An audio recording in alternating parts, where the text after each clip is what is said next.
We're snorting cap rates and shooting up cash flow here at Deal Junkies.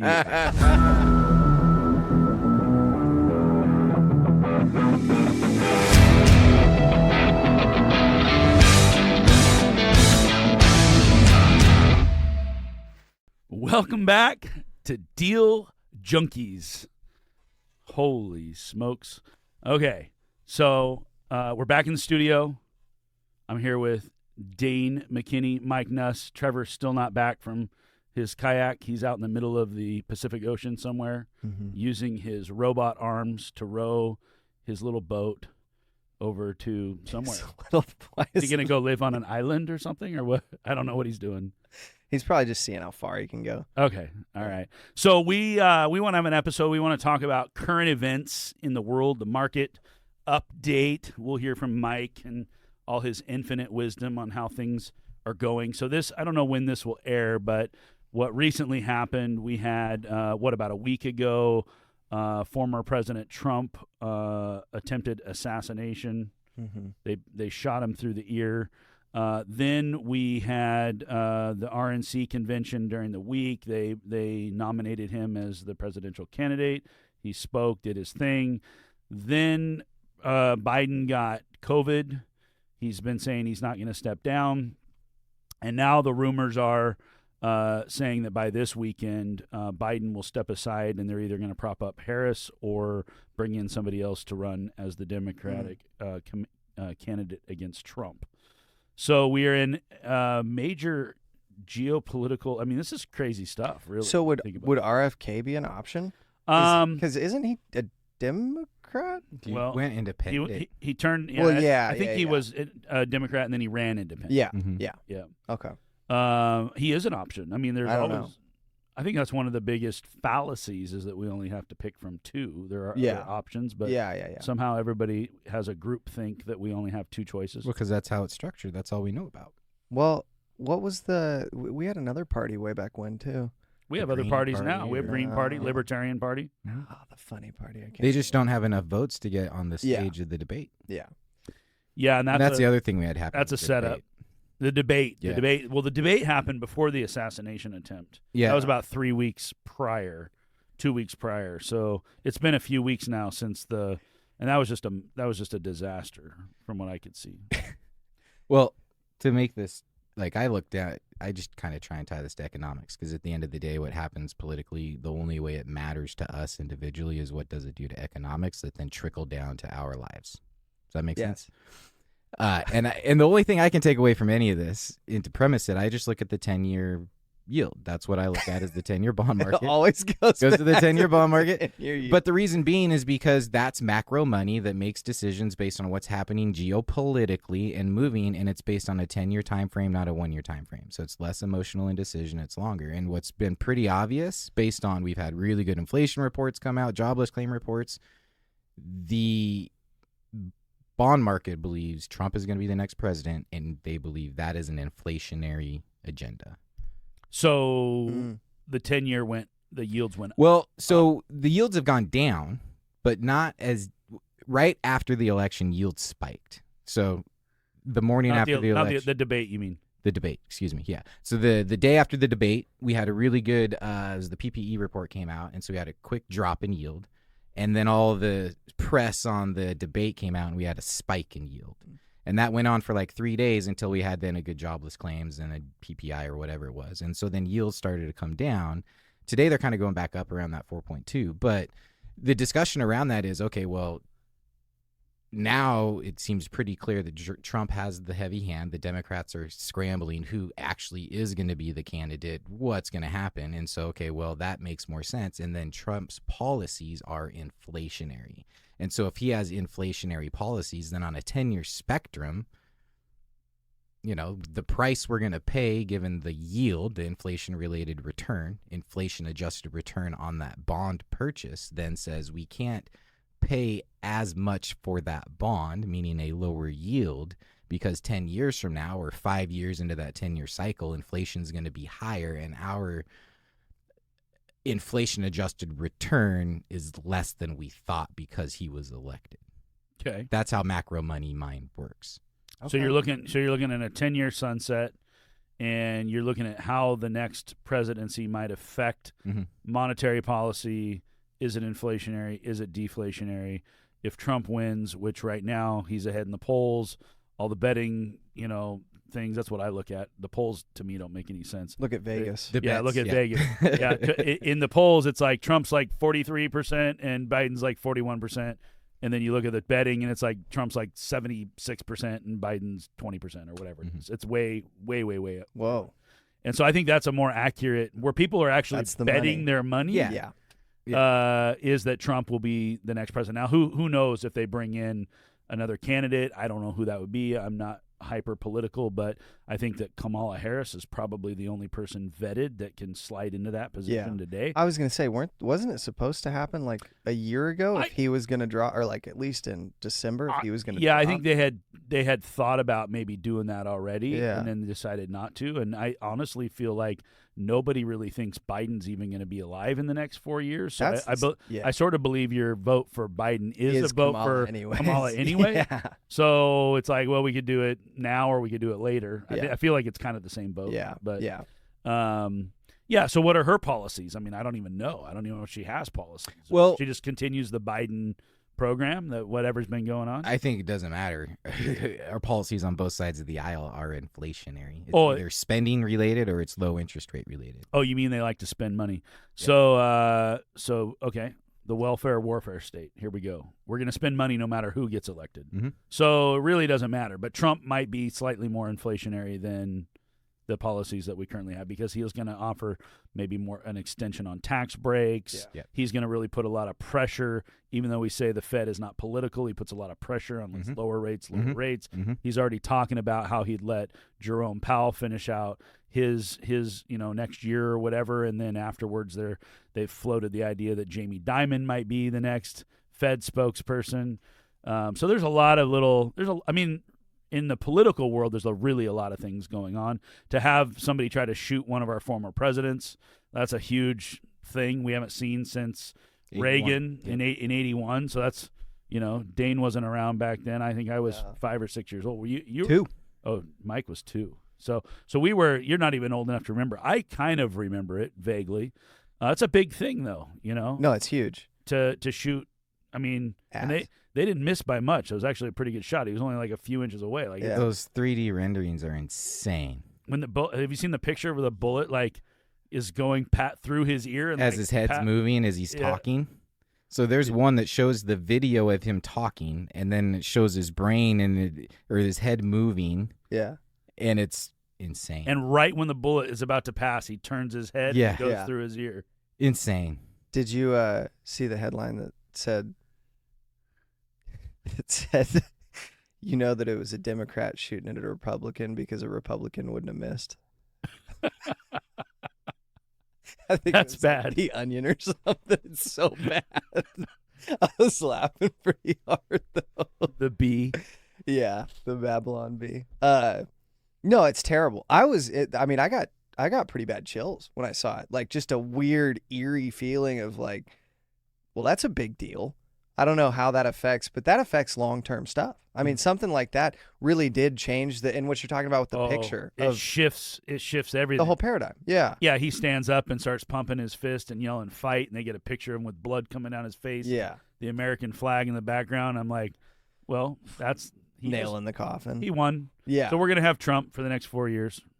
Okay. No, that is what it felt. And to be honest with you, that may be a good thing, it may be a bad thing. Well, the 4 years he was in before weren't super fun. We made good money, but our quality of life, at least in the Northwest, we had problems. No. So why would it be inflationary? Because he wants to tax less, so he wants to keep more money in the private sector. He wants to then, he's business friendly. Business friendly. So it's going to speed up capital. So his policies speed up capital. Well, he's a big real estate investor. Is that inherently inflationary though?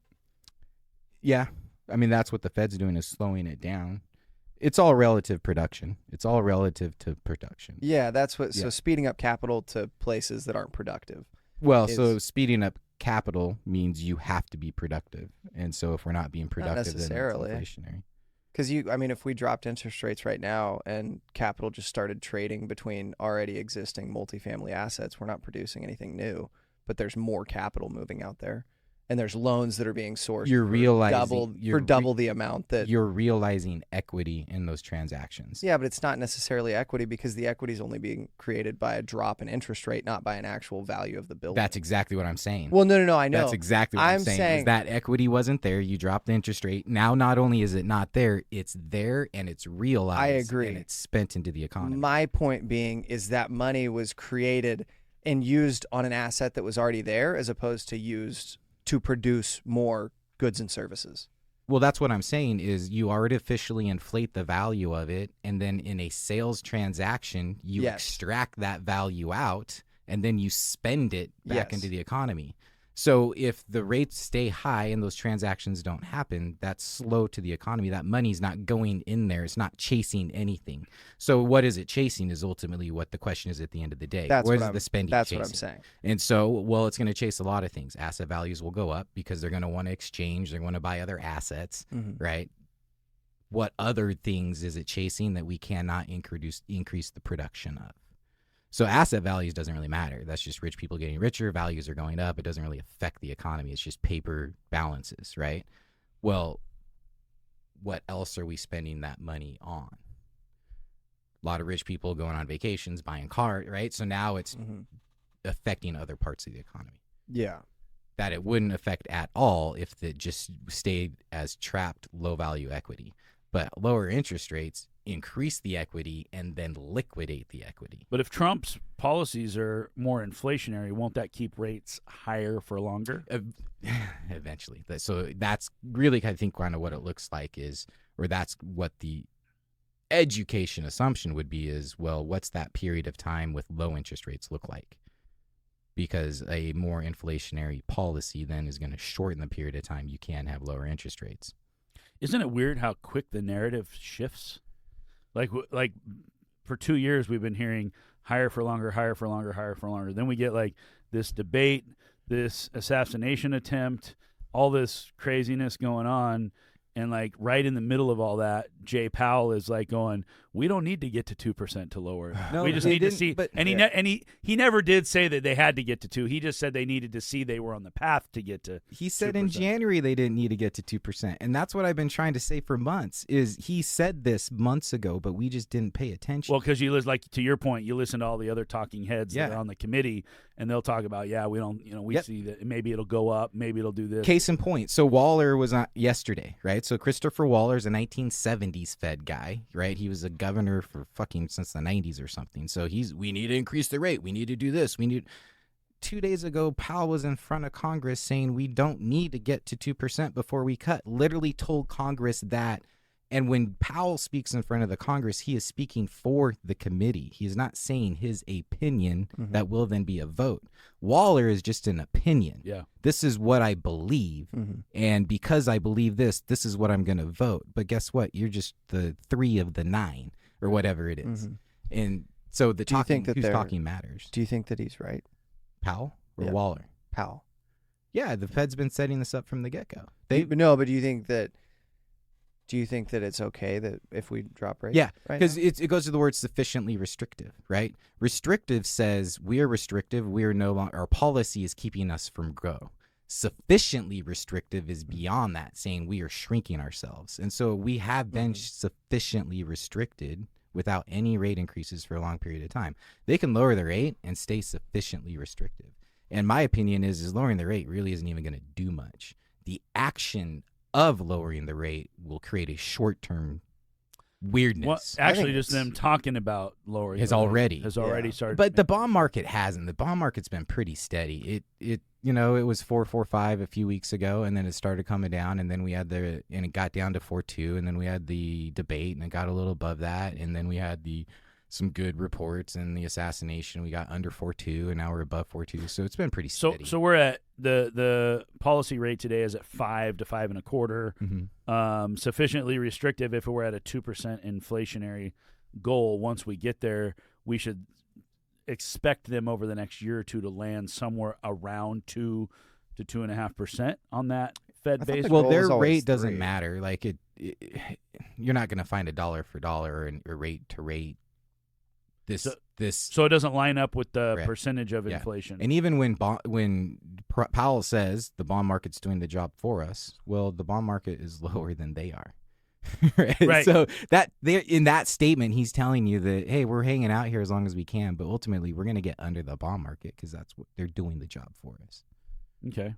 So we see interest rates are already coming down a little bit. On the commercial side, we got a quote yesterday on a 10-year money at 5.75. Mhm. Damn. New product. Pretty sexy loan. Yeah. Gabe's getting into big money. No. It was a bigger loan. Yeah, it's a Yeah. bigger loan. Mhm. Is it but, an agency loan or is it just a bigger loan? This one I don't believe I don't is think agency's not even that low right now. That's going to be a credit union. I think agency is hovering around 6 to It is. 6.2. It's a little over 6. And that's where most of the quotes are coming in. If lenders are actually lending, they're in the low 6s right now. On a residential side, I think I'm hearing that like in the mid 6s. High 6s. We're 6.77 was the last. Was that was the average? That's the last Freddie. But there's actual loans happening below that. That's just the middle Right, ground. sure. So the lowest rate you would see today is around 6.5, 6.6, something like that. The way for mortgage for people, I look at just Freddie Mac. That's just it's consistent. This is how it's measured. You can line those graphs up to the graphs that are in your marketplace.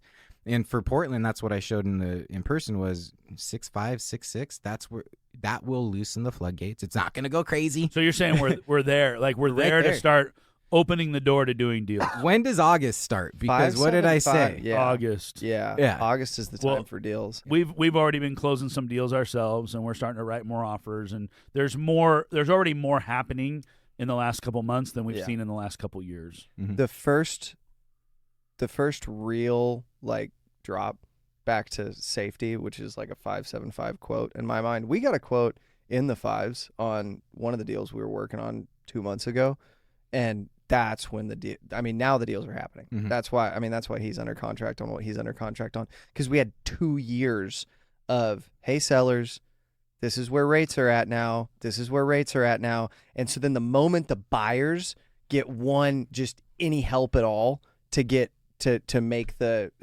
close the gap, you're there. And it's just sellers are saying, well, I want this, I will go to this, and the buyer's like, can you go a little bit further? Yeah. And the seller's, no, I can't. And then boom, overnight, Drop. oh, guess what? We just met a I can median. do it. Yeah, great. I think this is the best opportunity to buy commercial real estate since 2010. I believe that the market has been pinned up for so long. Anybody that's been out there for the last couple of years trying to sell something, if you actually wanted to sell and you weren't just out testing the market, you're getting serious. You're either offering seller carry, you're offering creativity, you're lowering your price, you're doing whatever it takes to bring you and the buyer together. Whereas over the last couple of years, we've just seen sort of like, I don't really need to sell. I would like to sell, but here's my price. Well, you want to buy on 2021 pricing, 2022 pricing, then I'm down. But you want to, I don't want to take the big hit. I think that asset values have dropped in the commercial world probably on average about 20%. I think that's a fair assessment. Some maybe 25 or 30, some only 10 or 15. Yeah. But as an average, I would say probably around 20% is. So if you're a seller, there's got to be a really good reason right now to sell. You're trading into something you found. You're trading apples for apples. You're getting a really good deal, so you're coming out of something, or whatever life comes in commercial, just like it does in residential. Commercial owners are people too. They have divorce and partnerships end and death and things like that too. But for the most part, the debt coming due is really the big thing. And so if you can't extend your loans and you got loans coming due and you got to make a move, then that might put you in a position where you have to take less for it than you really want to. Everybody's been holding out for lower rates so that values come back. And we're getting into the early adopter phase. And really no deals happen for a couple of years. So it's like you can say that values dropped 20 or 30%, but how much actually prove it? Yeah. How much actually traded? What's your comp? We have, and this is where all the deals that we bought. No. So that's the period of time it's before the early adopters. That's the crazies. That's the crazy people in the wild, wild west. They don't have any market data to really create a deal around. So they're not looking for price discovery. They're not waiting for somebody else to speak first. Yes. They're saying, I'm jumping in because of the Yes. intrinsic value of this deal. Yes. I'm going to do this deal, and I'm going to set the stage for everybody else behind me to go like, oh, it's okay to do deals The again. extrinsic doesn't matter because I've got the intrinsic in the right place that I will buy this deal. So it doesn't create price discovery, and that's problematic for banks because banks need to have comfort in the market to lend money. And so what's really good now, and why I agree with you that the window is amazing, is because price discovery is about to happen with the early adopter phase, but it hasn't yet happened. And so It's happening. it's happening. As an appraiser, you won't see it until Yes. some data shows up. But buyers As know. Buyers and brokers are paying attention because Yeah. we're doing deals. We got deals in the pipeline. We Mhm. know we're several months ahead of where the market gets to see. And that's the beauty of being in the market. In one of our broker calls, maybe 4 or 6 weeks ago, saying was like, hey, activity's picking up. All those properties that I could get conversations on, they're no longer and he did this 18 months ago, 24 months ago in the single family world. And it's so you be in the market, you have the conversations, and knowing, just witnessing where those conversations go, that tells you where market conditions are, because people will have conversations they're not willing to have when times are bad, and then they won't even engage in those conversations when they think times are good. That's interesting. Yeah, I always say that an appraiser and a broker sit on the same horse, but the appraiser faces backwards, the broker Yes. faces Mhm. forward. And so very, very much one is data driven. The appraiser is very much, I've got to have the comp. I got to know, is it arm's length? Is it, yada, yada. From a broker standpoint, it's a little more in the ether. It's a little more, will we feel like the phones ring in and people are willing to pay this cap rate and we're writing offers at this and we put one under contract at that. Yeah. And so we have a gauge, and this is why appraisers call us all the time, is because they want to know. It's like we're the crystal ball they're looking for. We can see the data, but where are things going? I got to call a broker and figure out where this horse is headed, right? Mhm. And so I think as brokers and buyers sitting in the room, we sense that we are getting to a point where buyers and sellers are coming together. The Deals gap are is- actually happening. Some of the stuff that's been sitting out there is more, maybe there was more pain now than they, It's getting hotter. As time went on, it got to the point where it's time to do deals. There's some urgency. Then the other part of that is we're talking about elections. Election year, no matter what you say on paper, I don't agree, that election year always puts a little bit of a weird unknown into the marketplace. And I just feel like it's harder to do deals because nobody really knows where we're headed. Even if it doesn't matter that much, everybody sort of wants to know where we're going next. The money butthole puckers. Yeah. Well, and so in our That's industry, what I always say.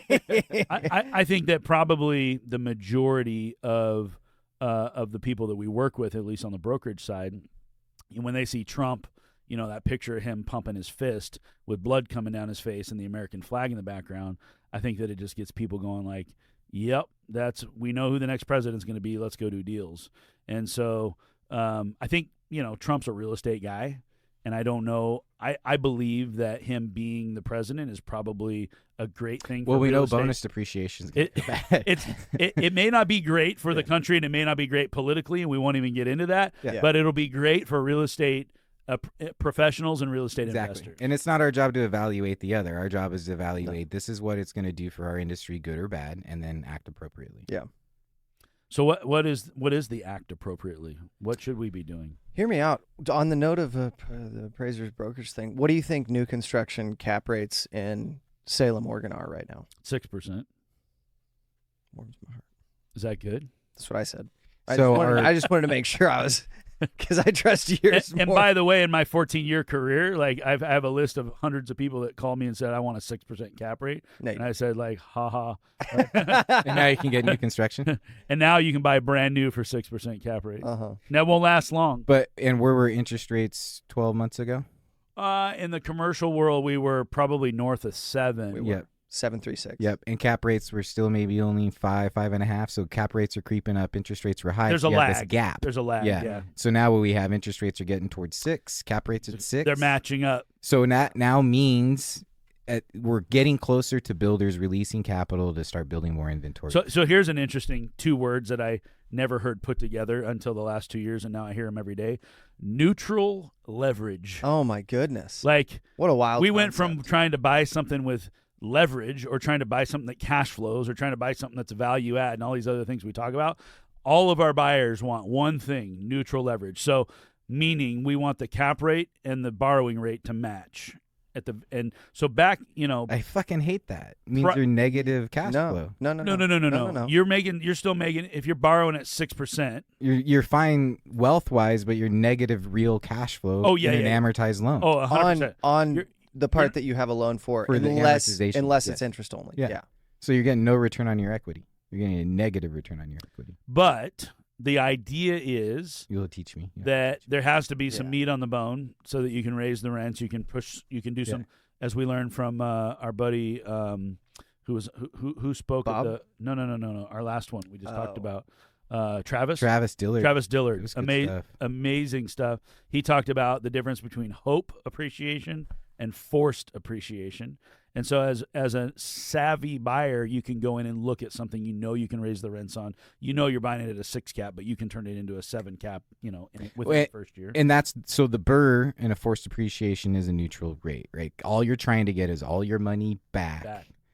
And a loan that gets it all back, which typically means you're cash flow neutral. So prior to this last 2 year, which I think is probably worse than the 2008 crash to the real estate, to our industry, everybody wanted like 150 to 200 basis points spread because that's positive leverage. So now I'm borrowing money at 4%, but I got a 6% cap rate. Mm-hmm. Now I'm making 2 points spread on the money, on not even on my money. Yeah. But I'm also making 6% on my money, right? Yeah. And so that was sort of a thing. Like for a while, it was like anything I can get a 200 bips spread on, I'll buy it. Then it was 150 bips, and it was 100 bips. And then really in the last couple of years, it just turned into, well, we know at some point we're going to come out of this cycle. We know that rates will eventually come down. We know that we can push some value into these buildings. So we just want we want neutral leverage, but we want a deal that we can see our business plan works for long term. And that's where in neutral leverage is only neutral in a forced appreciation play. Because you're creating the equity you need to get your basis equal to the debt to be neutral. Otherwise, so you're creating equity. Otherwise, you're bringing equity to the table, and now you're getting a negative return on the equity. The reason people needed 150 to a 200 basis spread on the interest rate is to pay for the amortization. Right. Because that spread pays for the amortization that creates you cash flow neutral. Because it's not interest only. Yes. Yeah, to your point. Yeah. So really what you would need is you'd need at least 25 or 50 bips or whatever spread. Correct. To account for the amortization, meaning you're paying down the principal of the loan. It's not just the interest. Right. They also have you paying off the loan over the course. And then you need equity to get cash flow. That's how I look at it. Okay. So what does this all mean? Like where do we, Trevor would ask us, what do we do with this information? Same thing we always say. Go buy Go deals. buy deals. That's all I was. It's just the light at the end of the tunnel is so much closer now than it was the past 24 months, where we're saying go buy deals with faith that the light will be there. Yeah. Now we can say go buy deals because we can see the light. And we're setting the stage by taking action, and we're buying deals right now. Yeah. And so I would say, on the note of the last episode where we were talking about not having deals, the reason I feel like we don't have deals is because right now the deals that we do have are all new construction. So we have a bunch of land, too much land. Not new construction. We're building it. Development. Yeah, we're developing. Development Sorry. projects. Yeah, that's how new construction and value add. In my mind, I'm never buying an actually already built new construction building unless. But yeah, you will. I will, but just not. It's not in my buy box right now. But if you bring me a deal and it makes sense, then sure. No, but the reason I feel like what I was saying I felt off was because for so long it made sense for me to plant the seeds for development because no value add deals were going to work, but I knew I could still make new construction work because we could create that equity in a piece of land and then create that equity in an apartment complex, right? And so we're getting the bump from permitting, which takes a year, and then we're getting a bump from construction, which takes 12 to 18 months, right? And so planting those seeds for the last year or year and a half made total sense. And then in the last 2 months, it's like, well, shoot, Now we got all this land. We got enough land for the next 3-5 years. We got to find some value add deals. And so that's the phase where we're at right now, which is why I had to like flip my narrative of looking for deals. Was it's like, no, now's value add time. Like we don't want land. Like we need value add right now. Because now's the time where buyers and sellers are actually meeting on already constructed projects. So I got a statement, analogy, and then a question. So you went from cocaine to heroin. Now you need to go back to cocaine. Yeah. Which is hard. Yes. Now the question is when you went to heroin, did you change your drug dealer? Like, do you still have you been working with that cocaine dealer even though you haven't been buying from him? That pipeline of value add sellers, those relationships there. So that you was go, why. That was why it got opportunity cost. Yeah, because I started doing heroin with other people who like doing heroin. Yes, but I had to call all new people to find it. Correct. And then you got new dealers. You lost your old dealer network. Yeah, and so that I'm having to refresh those. There have been a lot of like check-in calls in the last 3 weeks just to, hey. And for Dane's it's been mom, like a year and a half. This is an analogy. Dane was not really doing cocaine and heroin. This is my drug of choice. Hey, remember when I told you I was gonna be here still? I wasn't ever going away. I'm still here. Yeah. Just want to let you know I'm still here. We had an episode. We're fine. Yeah, we're back. We're good. We're good. No, I've had a lot of check-ins. Yeah. Hey, it's been 12 to 18 months since we last talked. You're watering seeds that went through a drop. Yeah. Do you guys think that on the political spectrum, it matters who becomes president? No. The market will release. I think it matters who becomes governor and mayor. So I'm not talking about like on a micro level. I'm just talking about overarching. Will more deals happen just because the election is over and that's all we really need, or do you feel like Trump versus Biden or Harris or whatever actually has some implications on our industry? I think there's two ways to answer that question. One is we've been in a recession for 2 years. The presidential election had nothing to do with the 2-year recession we've been in. And a real estate recession only lasts so long. So how long can it last? So by that lens in and of itself, the presidency doesn't matter because we're just in an economic cycle that's about to flip. Do you think... I will answer. Okay. If you want to go for it. I have another question. No, I was going to say I think it matters in the same way that right when rates started increasing, the spread between the 10-year and the rate that we got loans at was double what it normally was for a year and a half. The risk pricing. Yeah, the risk pricing was double what it normally is, right? And now we're kind of seeing it get back to the normal levels, and that's just because of comfort. And if people needed to loan money, then they would have, but nobody needed to. So because they finished 5 years worth of loans in 2.5 years, 2 years. Yeah, okay. And so back to from the perspective of doing deals, there was a 2-year period where the private sector didn't need to transact. Yeah. And it was because everybody in the private sector who wanted to do deals did all of the deals in 2020 June to 2022 March, April.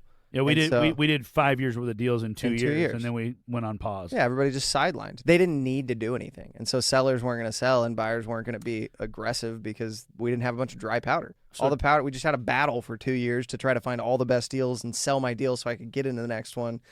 And now we're kind of at the point where it's like, well, once everything, like we've settled down, we're going to do some deals now, and then election, I think once that's done, I don't know that it's having much of an effect. We know the what, because cycles happen, and we've gone through the cycles, so we know what's going to happen. The presidency changes the how it's going to happen. Sure. So if Biden gets reelected or Kamala or they throw someone else there, it's more of a butt pucker because there's less of an understanding of what's going to happen.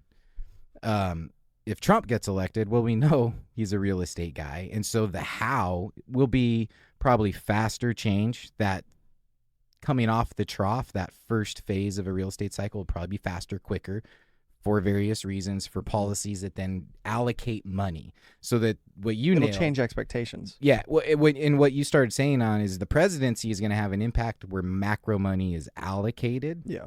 And so we understand because of an economic cycle, more money will get reallocated to real estate. Trump being elected has more amounts and faster amounts getting allocated to real estate. That's Oh, what the my- bucket. There's Yeah. more money coming to our bucket. Yeah, is what you're yeah. saying. Correct. So in your risk pricing, if we went back to historical data, we would already be sub 6%, Yeah. commercial and residential. Yeah. So the rates are higher because there's still some turmoil, unrest, Because the spreads. I think that's why we're getting quotes in the 5s though. because people are No, starting to feel better. Well, and credit unions are at the point where it's Yeah. like, hey, we can get money at this price. The money we have right now is at this price.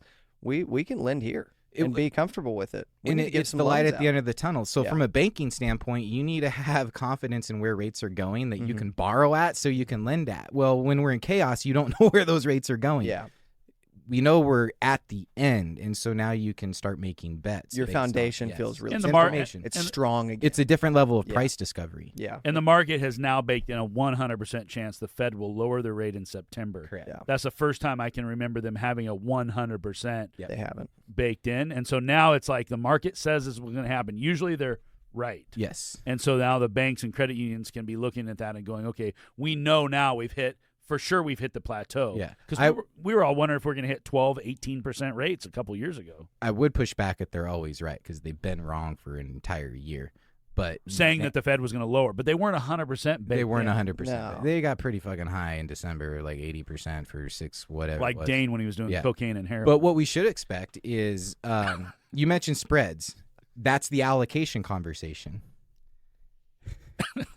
Sorry, Dane can't I concentrate. have know, to, that I have was- to give a phone call after this. So spreads should come down Yeah, because yeah. there should be less stress on the real estate. Like from a lending standpoint, we have more confidence in the real estate market, so our risk spread should come down. Yes. You Okay. remember when rates were going to drop in Q1 of 23? No, I never. I didn't either. But do you remember when? That's exactly what I'm trying to say. Is they've been wrong for over a year. Yeah. They've been saying since this time last year that rate cuts are coming, rate cuts are coming, rate cuts are coming. Okay, I have another question. Yeah. We talked a little bit about residential, commercial, how they run at different pace, different rhythm, whatever. I really feel like what's happened over the last couple of years in residential is super artificial because of how low rates were. Everybody knows that people are locked down in their house. It's not that they don't want to sell and move. They just actually look at what they can buy and what they're going to pay, and they're like, the one I got's fine, right? And so everybody's waiting for rates to come down so they can move around. So we artificially have locked down a really huge portion of our housing inventory by low rates, which has kept values high, whereas commercial values maybe have reset by 20 to 30%. Residential values really haven't seen that. Do you guys think that as rates start to come down and we start to see more people transact, that we will see a reset in pricing and that the price of housing will come down? Or do you In think we're- residential housing? or do you think we'll just stay where we're at on a plateau? No, shut No, up. because and this is where I love the video you sent to us that we're going to Oh talk about my next week goodness. is because we Yeah. have artificial supply controls in the residential world and everywhere Yeah. actually. But what you just explained is an area where movement is not going to happen. Mhm. It should have in the last 2 years. Yeah. If it was ever going to happen, it was going to happen right now. You got to watch that video though. Mhm. It. So your I sent guys' everybody- take is that even though we went through one of the biggest real estate recessions of our lifetime, maybe the biggest one, housing prices went up Mhm. during this recession. It was a transaction. It was a transactional volume recession. Yeah, it was a It sales hurt- transaction. It hurt recession. brokers. It hurt appraisers. It hurt The market went down. inspectors. It hurt everybody involved in our industry. The market went down. It took all the froth that happened between fall of 2021 and May of 2022, all that value increase, which was like 20% almost in our market, that all came out.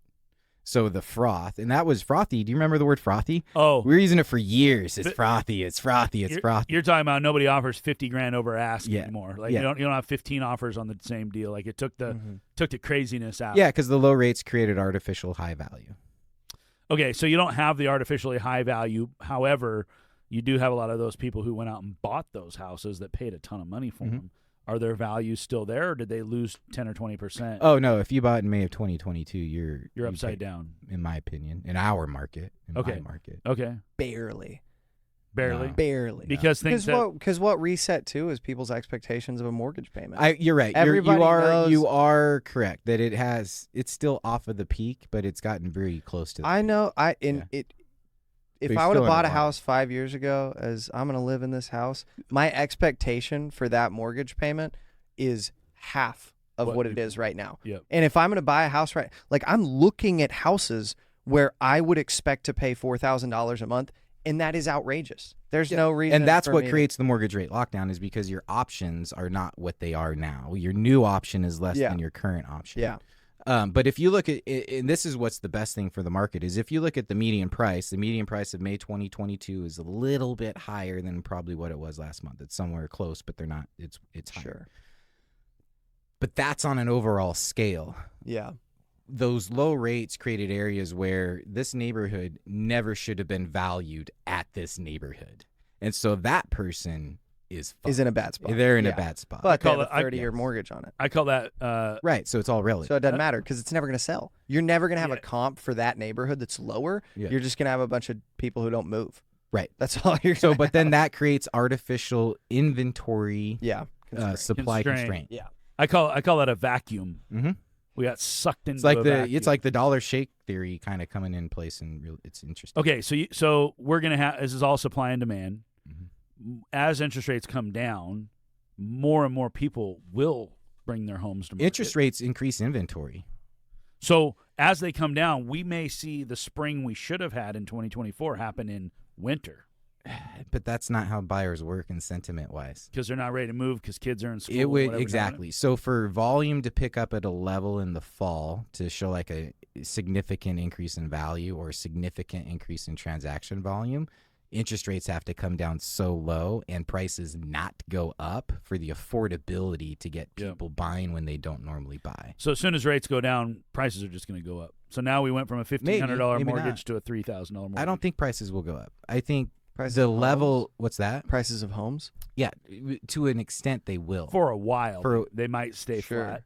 It's until without, if they get under 6%, absolutely. Oh, they will. But if we're in the 6.5 range, we're fine. It's not going to really, and that's where I think the Fed understands as much shit as they get. Yeah, they've really screwed the real estate market. When Neil Kalakarshian said 6% interest rates are a problem to the mortgage market, it kind of is, to an extent that it's pushing values too high. And then now you're way out of whack. And so this mortgage rate lockdown that we're saying is a problem, that extends the problem. Do you guys think there's any leading indicators to tell us when the residential market is going to come back? For instance, if people had financed at 7.5%, 8%, I would imagine that even in the fall, if you're not buying a property, you're refinancing. It gets down to 6%. It's worth dropping from 8 to 6, right? So do you think that refinancing or any other indicators are going to tell us when that I market feel like you sort of read takes the off? same article as me. I haven't read anything. Oh. unless There was pictures. an article that came out yesterday. Did it about, talk about this? Yeah, refinances peaked last month, like year over year higher than they have been since 2021. 21, not Okay. 22. So is it? So more people are refinancing right now So than that's have one. That's since one indication. 2021. We're going to get off the Yeah. hot money, get down into a Yeah. little bit lower rate, Yeah. and then as things come down, I would imagine that people will go. Especially if you're already in a 6% rate, Yeah. those people might trade around Mhm. because Mhm. they're already used to that Mhm. rate. So people are locked in at 2.5. That I'm never going to move, or I'm going to put somebody in there, be a rental. Or, Eventually, the mortgage rate lockdown just dissipates out of the marketplace. It's here, it's real, it affects the marketplace, but it won't forever. okay. Yeah, it just takes time. Yeah. Because incomes will continue to People move, life events. Yeah. So general takeaway is the market is thawing out. We're coming to the end of a political season. We're coming to the end of a rate hike season. And we feel as real estate professionals that there are going to be more deals. We're going to be transacting more. And things should be good, both commercial and residential. I hope. Yeah. That's what I We feel. can all hope that. I just hope that That's what I the case. feel. Yeah. That's how what I I feel. feel. I think August will be good. Yeah. No, I'm with and if you. not August, we could be too late. Interest rates haven't creeped down as fast as I was hoping they would, thanks to some fucking debates and assassinations and shit. Yeah. But September I wasn't could be very good. thoughtful. I know That I guy. know. Like, You come know? on. They were not thinking of us. I know. How rude that he tried to do that. That shooter guy was definitely not in real estate. He was not. I Because don't real think he estate knows people are what he's cool. doing. We don't shoot presidents. Yeah. We don't do stupid shit. No, we shoot ourselves. We should. Sorry. Oh my Too soon. Highest suicide Towards rate. yourself. Oh fuck, God, Dude, that was friendly fire. That's fucked up. Literally. Wow. I thought that's so what bad. you were. Mike's No. a bad. It It Mike's a wasn't bad even on my human. mind. It's not. I'm so sorry. Thanks for. Kinda. You're the one. I you deserve that. said I deserve it. that. Thank you. Whew. Thanks All for right. bringing me down a notch today. I needed that. Okay, guys, should we wrap it up? Yep. We want to do a I'm gonna shout go out. cry. Who do we want? Do we want to shout anybody You out? give a shout out. Who do you have a shout out? I'll just shout out SMI. Yeah. I love SMI. How about the I do Boys and too. Girls Club? The Boys and Girls Club. You got the skills challenge. Yeah. So one of my favorite things about owning a business is we get to be involved in community events. At SMI, we sponsor over 40 events a year. We have a whole team actually that puts this on. We have a trailer, a golf cart, a tent, and the whole thing. We put swag. It's super fun to hang out with people and just be out there. So Dane and I are heading out to the Boys and Girls Club. They're raising money for the kids. It's a skills challenge. It's cool. It's like instead of playing golf, which I think is kind of boring, every hole has a different challenge where you're trying to hit targets and hit them through hoops and do all this other stuff. So we're not going to play golf. We're just going to go hobnob and shake hands with folks and Kiss babies. We're going to be relational Babies. because we're relationship guys and we like to have fun. I'll shout out Gabe on this one. You give away a disproportionate amount of money relative to, I think, how much you make. You need to pay. From what I can tell, share, Gabe. It's not Gabe is a big donator. I did. He's not going to say it, but It's not just their every signs that I time- see. no. SMI is on everything. yeah, there's a reason he Yes. has all the sponsorships. Yes. It's because he likes giving away money. I think it's fun. We're taking care of people. I think if you're going to be in the community doing business, you got to take care of Do it right. Yep. And Gabe Yeah. does. All right. That's my shout out. Thanks, guys. Thanks for listening to Deal Junkies. Please share us with your friends. We hope you're getting some value out of this podcast. We sure are. And we would love to have some listeners. So thanks for listening to Deal Junkies. We will see you next time.